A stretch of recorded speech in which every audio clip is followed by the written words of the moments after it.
Welcome to Suri Cheating Story, where we share true stories of betrayal in love. Our channel brings heartfelt, real-life experiences from those who have endured the pain of infidelity.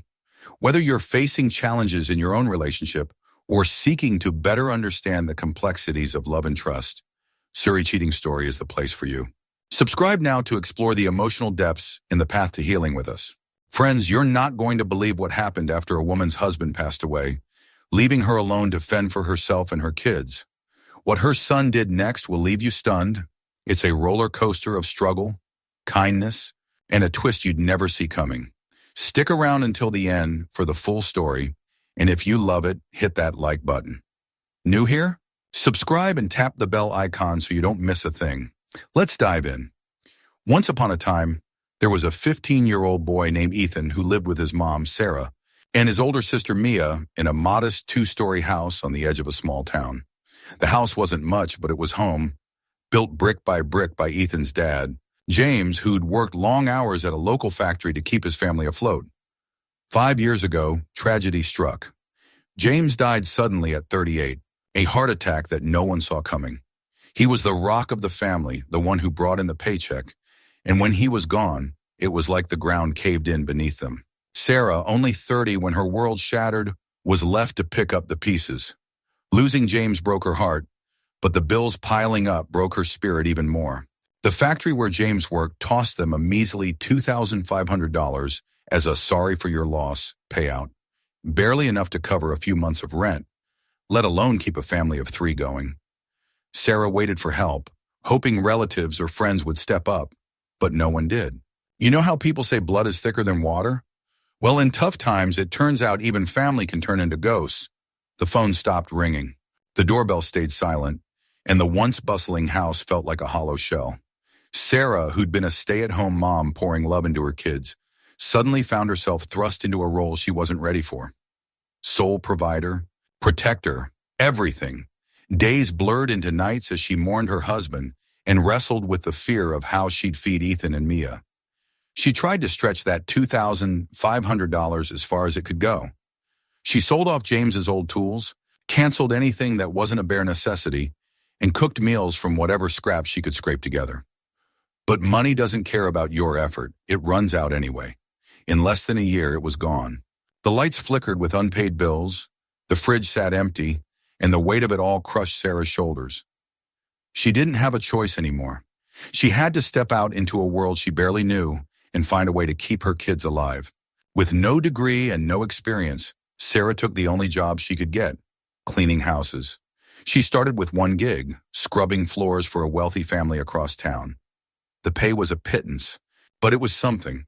Soon she added 2 more houses to her list, dragging herself from one job to the next, earning about $150 a month total. It wasn't enough, not even close. Rent ate up half her income, and the rest went to keeping Ethan and Mia in school. She'd buy them cheap notebooks and secondhand clothes, skipping meals herself so they wouldn't go hungry. Every night, she'd come home exhausted, her hands raw from bleach, her back aching and collapse into bed, only to wake up and do it all again. Ethan saw it all. At 15, he was old enough to understand the worry lines etched into his mom's face, the way her voice trembled when she said, "We'll be okay." He tried to focus on school, pushing through algebra and history lessons, but the gnawing anxiety about money and food followed him like a shadow. Then came the breaking point. For 3 days straight, there was nothing to eat. Sarah had stretched the last bag of rice as far as it would go, and now even that was gone. Ethan and Mia drank water to quiet their stomachs, but it didn't work. Ethan felt it worst of all. His legs shook, his head spun, and in the middle of class one day, the room started to blur. He hadn't eaten since Monday, and it was Thursday now. His teacher, Mr. Carter, a gruff but kind man in his 40s, noticed Ethan slumping at his desk, pale as a ghost.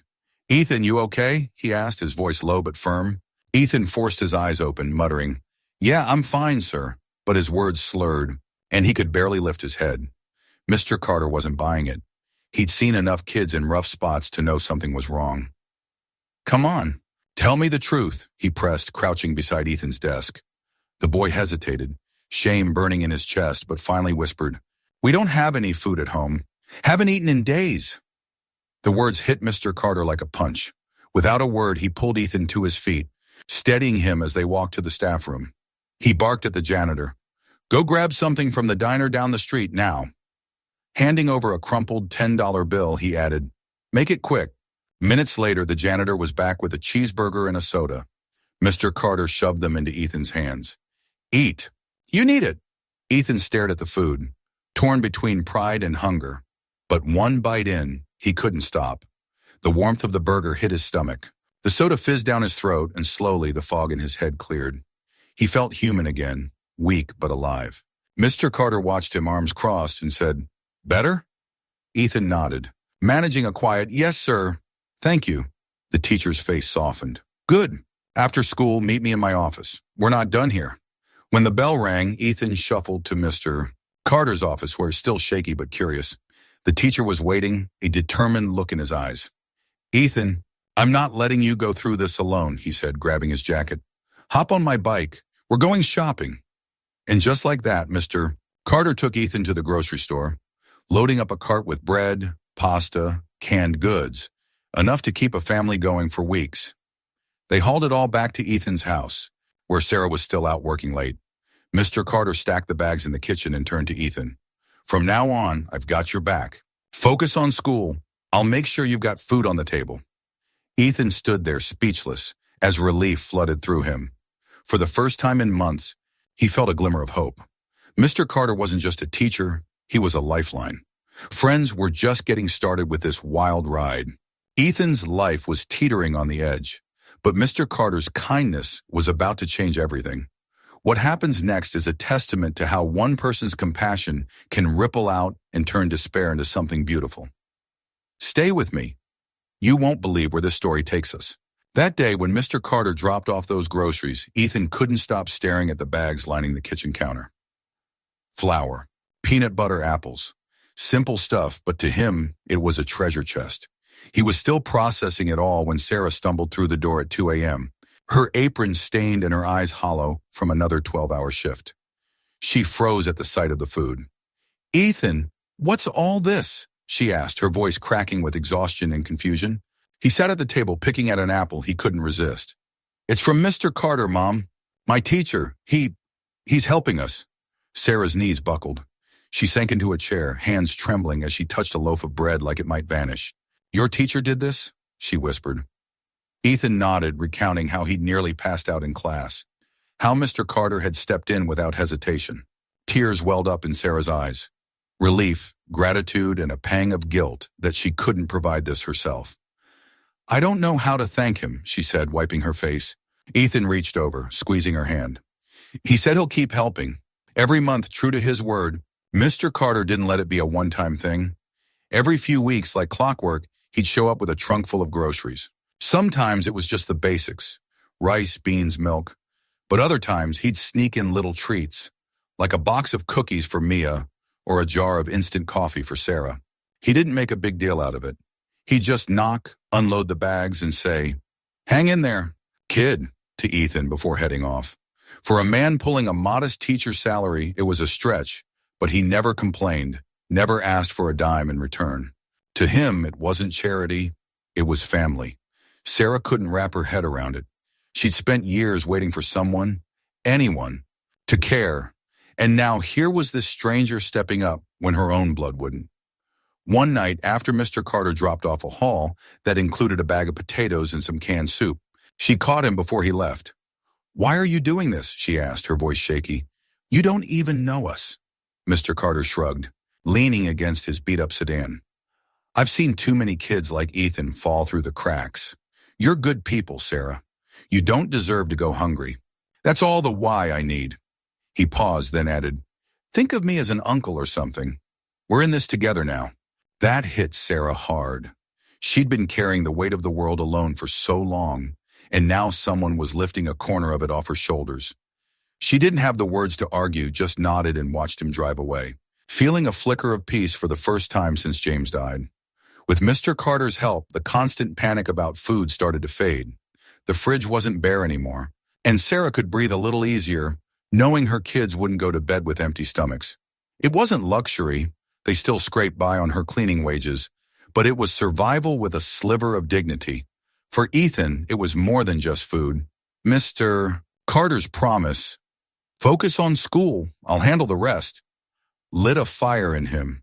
He'd always been a decent student, but now he had a reason to push harder.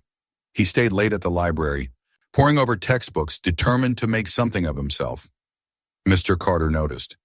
During class, he'd toss Ethan extra challenges, tougher math problems, essay prompts, saying, "You've got a brain, kid, don't waste it."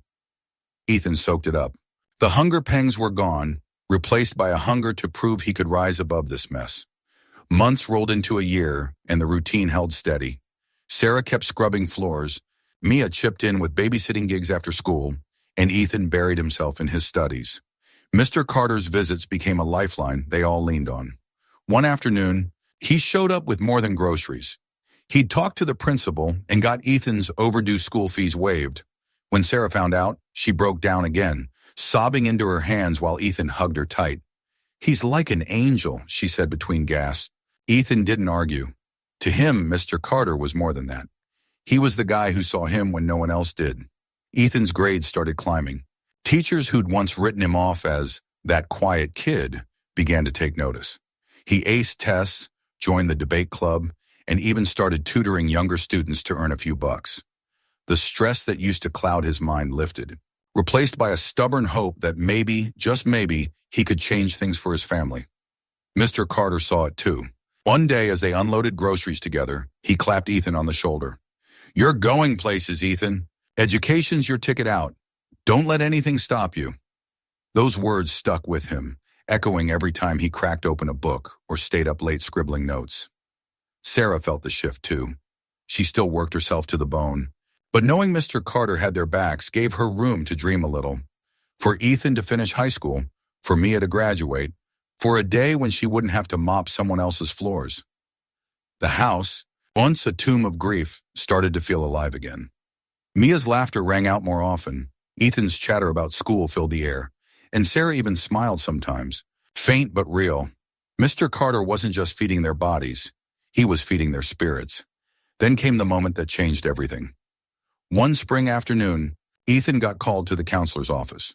He figured it was about some overdue assignment, but instead the counselor slid a thick envelope across the desk. "You've been picked for a full-ride scholarship," she said, grinning. "A university in Canada. Tuition, room, board, everything covered." Ethan's jaw dropped. He'd applied months ago on a whim, never thinking he'd get it. His heart raced as he clutched the letter, the words blurring through tears. He bolted home, bursting through the door to find Sarah and Mia. "Mom, I did it!" he yelled, waving the envelope. "I'm going to college." Sarah grabbed him, sobbing and laughing all at once, while Mia whooped and tackled them both into a hug. For the first time in years, the little house shook with joy instead of worry. Ethan knew who he had to thank, not just his own grit, but the man who kept him standing long enough to reach this point. Mr. Carter had planted the seed, and now it was blooming. Friends were at the halfway mark, and this story's about to take off in ways you won't see coming. Ethan's scholarship was a game changer, but what he does with it, and how he gives back, will blow your mind. Keep watching, the best is yet to come. The day Ethan got that scholarship letter, everything shifted. Sarah couldn't stop crying, happy tears this time, clutching him like he might disappear. Mia danced around the kitchen shouting, "My brother's a genius," until the neighbors probably heard. Ethan just sat there, the envelope crumpled in his hands, trying to wrap his head around it. Canada, a university, a full ride. At 15, he'd been starving in a classroom, and now, at 18, he was getting a shot at a future he'd never dared to dream of. It felt like a miracle, but deep down he knew it wasn't luck. It was years of grinding, and it was Mr. Carter's faith in him that had carried him this far. The next day he raced to school to find Mr. Carter. The teacher was grading papers in his cluttered office, glasses slipping down his nose. Ethan burst in breathless. "I got it, Mr. Carter. The scholarship. I'm going to Canada." Mr. Carter looked up, a slow grin spreading across his face. He stood, pulling Ethan into a bear hug. "I knew you had it in you, kid," he said, his voice thick. "You're going to make us all proud." Ethan hugged him back, choking out, "I wouldn't be here without you." Mr. Carter just waved it off, but his eyes were misty. Go show the world what you're made of, he said. That's all the thanks I need. The weeks before Ethan left were a whirlwind. The university sent a plane ticket, and Sarah fussed over every detail, packing his suitcase with socks she'd darned herself, cooking his favorite meals like it was her last chance. The night before his flight, she sat him down, her hands trembling. Ethan, you've got to promise me you'll work hard, she said, her voice breaking. This is your shot. Don't let it slip. He nodded, pulling her into a hug. I promise, Mom. For you and Mia. Mia smirked, tossing him a beat-up baseball cap. Don't forget us when you're some big shot, okay? Ethan laughed, but his chest ached. Leaving them was the hardest thing he'd ever done. The flight to Canada felt like stepping into a movie. Ethan landed in a crisp, snowy city, wide-eyed and overwhelmed. The university had everything sorted. Dorm room, meal plan, even a stipend for books. He walked into his first class, a mix of nerves and excitement buzzing through him, and threw himself into it. Engineering became his world, math, physics, late-night sketching designs. But he never forgot home. The scholarship gave him extra cash each month, and he sent every spare dollar back to Sarah. Mom, quit one of those jobs, he wrote in his first letter. I've got you now. When Sarah called him, sobbing that she dropped the third cleaning gig, he felt 10 feet tall. Back home, life started to shift. With Ethan's money, Sarah cut back to one job, her body finally getting a break from the grind. She bought a decent couch, nothing fancy, but a step up from the sagging one they'd had for years. Mia finished high school, her grades strong enough for a local college. The house wasn't a palace, but it was theirs, and for the first time, it felt stable. Ethan's checks kept coming, steady as a heartbeat, and Sarah used them to patch the roof, stock the pantry, even splurge on a tiny TV. We're okay, she'd whisper to herself, staring at Ethan's photo on the fridge. We're really okay. Ethan thrived in Canada. He aced his classes, landed a part-time job at a campus lab, and sent even more money home. Sarah quit the second job, then the last, her hands no longer cracked from bleach. She'd call Ethan, laughing through tears. I'm resting. Honey, can you believe it? He'd grin into the phone, picturing her on that new couch, finally free. Mia started college, studying nursing, and the family dared to hope for a future where they weren't just surviving, they were living. Even the relatives who'd ghosted them years ago started sniffing around, showing up with fake smiles and casseroles. Sarah let them in, too kind to turn them away. But Ethan just shook his head when she told him. They'll figure out we don't need them, he said. Years flew by, and Ethan's hard work paid off big. At 22, he graduated top of his class, his cap flying into the air with a whoop. A week later, a tech firm in Seattle offered him a job. $80,000 a year to start, a number that made his head spin. He called Sarah, voice shaking. Mom, I got it! I'm moving to the States, she screamed so loud he had to pull the phone away, then cried, James would be so proud. Mia chimed in, buy me something nice, big shot. Ethan laughed, promising gifts for both. Before leaving Canada, he hit the mall, picking out a necklace for Mia and a soft scarf for Sarah, small tokens of a promise kept. His first day in Seattle was surreal. He walked into a sleek office, his desk overlooking the city, and sat there stunned. General manager at 22, he couldn't believe it. But as he stared at the skyline, his thoughts drifted to Mr. Carter. None of this, the degree, the job, the life, would have happened without that burger, those groceries, that unshakable belief. Ethan knew he had to find him. He called his old school, heart sinking when they said Mr. Carter had retired a year back. Panic set in. He couldn't let this debt go unpaid. He tracked down an address through a friend, booked a flight home, and showed up at Mr. Carter's doorstep with a basket of fruit and a heart full of gratitude. When the door opened, Ethan froze. Mr. Carter stood there, thinner, grayer, leaning on a cane. The man who'd once hauled grocery bags now looked frail, worn down by years of giving more than he had. Ethan, Mr. Carter rasped, eyes widening. Ethan nodded, stepping forward. It's me, sir. I made it. Because of you. Mr. Carter's face crumpled, and he pulled Ethan into a shaky hug. Look at you, he murmured. Look at you. Ethan fought tears, seeing the toll time had taken. Carter had been tutoring on the side, barely scraping by, his health fading.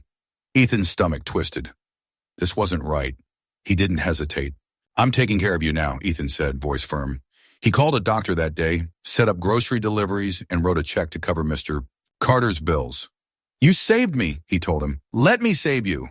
Mr. Carter protested, but Ethan wouldn't hear it. "Your family," and he said, echoing the words Mr. Carter had once used. For the first time in years, Ethan felt like he'd balanced the scales. Friends were nearing the end, and this is where it all comes full circle. Ethan's rise from the ashes was incredible, but what he does next will tug at your heartstrings. Stick with me. The payoff is worth it. Standing in Mr. Carter's cramped living room, Ethan couldn't shake the shock. The man who'd been his rock was now a shadow of himself. Thin, tired, his hands trembling as he gripped that cane. Mr. Carter tried to brush it off, chuckling. "Just getting old, kid." But Ethan saw through it. The teacher had poured everything into helping others, and now he was the one running on empty. Ethan's success felt hollow if he couldn't lift up the person who lifted him. "I'm not letting you fade away," he said, his voice steady. Mr. Carter blinked, caught off guard, but before he could argue, Ethan was already on the phone, arranging a doctor's visit for the next morning. Over the next few days, Ethan turned Seattle into a base camp for Operation Save Mr. Carter. He wired money for groceries, hired a nurse to check in twice a week, and made sure the heat stayed on in that drafty house. Mr. Carter grumbled at first. "I don't need all this fuss." But Ethan just grinned. "You didn't need to feed us either, but you did. My turn." Slowly, color crept back into Mr. Carter's cheeks. The doctor prescribed meds for his arthritis, and with regular meals, he started moving without wincing. Ethan called daily from Seattle, hearing the strength return to that familiar voice. "You're stuck with me," he'd tease, and Mr. Carter would laugh, a sound Ethan hadn't realized he'd missed so much. Back home, Sarah caught wind of Ethan's mission. She'd met Mr. Carter a few times over the years, quiet visits when he'd drop off food, and always said he had a good soul. When Ethan told her about Mr. Carter's decline, she insisted on pitching in. "That man saved us," she said, her tone fierce. "We owe him." She started driving over to his place with Mia, bringing homemade casseroles and chatting with his daughter Lily, a sharp 20-year-old who just finished community college. Lily had been tutoring with her dad to keep the bills paid, her dark hair always tied back, her smile warm but tired. Sarah took to her instantly, seeing echoes of her own grit in the girl. One Sunday, Sarah and Mia showed up with a pie and a wild idea. Over coffee, Sarah nudged Ethan on a video call. "Lily's a catch, you know," she said, winking. "Smart, kind, reminds me of your dad." Ethan laughed, flustered. "Mom, come on." But Mia chimed in. "She's right, Ethan. You'd be lucky." Lily blushed, waving them off, but Sarah wasn't kidding. She saw a spark. Two families tied by hardship and heart, and she wasn't letting it go. When Ethan flew back for a visit, Sarah dragged him to Mr. Carter's, where Lily was waiting with a shy grin. They hit it off, talking for hours about college, dreams, and the crazy way life had tangled their paths. Mr. Carter watched it all unfold, his eyes twinkling. One night, as Ethan helped him sort meds, the old man said, "Lily's my pride, you know. If she's with you, I'd sleep easy." Ethan swallowed hard, nodding. "I'd take care of her, sir, like you took care of me." It wasn't long before Ethan popped the question, on one knee in that same living room with Sarah, Mia, and Mr. Carter cheering. Lily said yes, tears streaming, and the room erupted. Two families, once strangers, became one. Mr. Carter hugged Ethan tight. "You've given me more than I ever gave you," he whispered. Ethan shook his head. "Not even close." The wedding was small but perfect, a backyard affair with string lights and folding chairs. Sarah beamed. Mia played maid of honor, and Mr. Carter walked Lily down the aisle, his cane tapping proudly. Ethan stood there, heart pounding, knowing this wasn't just a marriage, it was a bond forged in the darkest days, now shining bright. As they said their vows, he glanced at Mr. Carter, who nodded back, eyes wet. It was a promise kept, a debt repaid, and a new chapter beginning. Ethan vowed to carry Mr. Carter's legacy forward. "He taught me kindness isn't a one-time thing," he told Lily later. "It's a cycle." She squeezed his hand, smiling. "Then let's keep it going." And they did, together. Friends, we've reached the grand finale, and it's a heartwarming one you won't forget. Ethan's journey from hunger to hope was wild, But how he ties it all together with love and legacy will leave you smiling. Here's how it ends. Stay till the last word. After the wedding, Ethan and Lily settled into a cozy apartment in Seattle, a world away from the crumbling house he'd grown up in. Ethan's job at the tech firm was thriving. Promotions came fast, and his salary climbed past 6 figures. Lily landed a gig teaching at a local school, her quiet strength lighting up classrooms the way her dad once did. They weren't rich, but they were solid, building a life brick by brick, just like Ethan's dad had built that old house. Every month, Ethan sent money to Sarah and Mia, making sure they never wanted for anything. Sarah bought a little car, no more late-night walks home from work, and Mia graduated nursing school, her scrubs a badge of pride. The family that once scraped by now stood tall, and Ethan felt every inch of it was thanks to Mr. Carter. Mr. Carter was doing better than ever.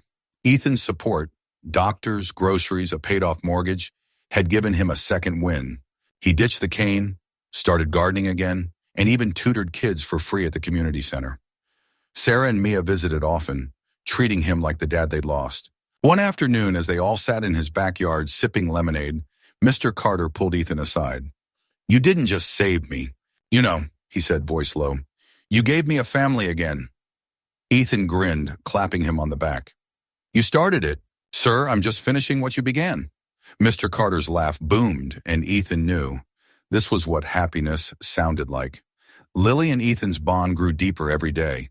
She'd tease him about his late-night work habits, and he'd steal her coffee in the mornings, both of them laughing like kids. When Lily got pregnant a year later, the news hit like a thunderbolt of joy. Ethan called Sarah first, shouting, "You're gonna be a grandma!" She shrieked so loud the neighbors complained, then drove straight to Mr. Carter's to spread the word. Mia texted, "I'm the cool aunt," and Mr. Carter, beaming, said, "I'm a grandpa twice over now." The baby, a girl they named Grace after the grace that had carried them all, arrived on a crisp fall day, her tiny cries filling the apartment with life. Ethan held her, tears streaking his face, and whispered, "You're our miracle." Sarah sold the old house and moved closer to Seattle, buying a sunny bungalow with Ethan's help. She hung James's photo on the wall, smiling at it daily. "We made it, honey," she'd say, and Ethan swore he felt his dad smiling back. Mia got a nursing job nearby, and Sunday dinners became a ritual. Sarah's pot roast, Lily's pies, Mr. Carter's bad jokes, and Grace giggling in her high chair. The relatives who'd ignored them years ago kept calling, but Sarah just shrugged. "We've got our people," she'd say, and Ethan couldn't agree more. This was the family they'd built, not by blood, but by heart. One evening, Ethan took Lily and Grace to visit Mr. Carter.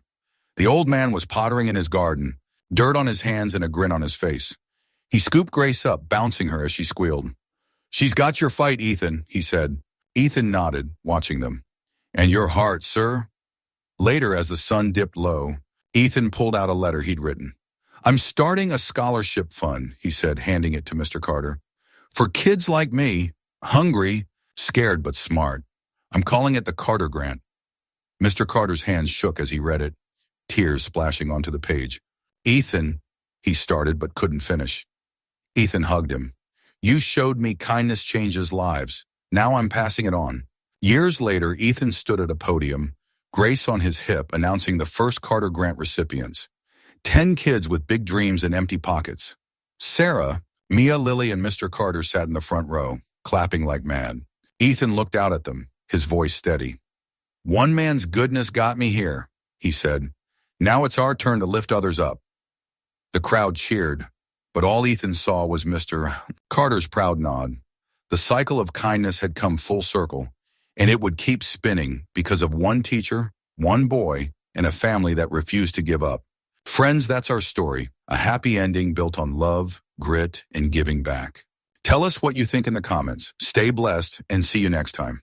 If you find this story interesting and want to see more touching, tense, but meaningful situations, don't forget to subscribe to our channel today. Leave a comment with your thoughts. Share this story with your friends, and remember to like the video so we can stay motivated to bring you more great and meaningful content. Thank you for watching and supporting us.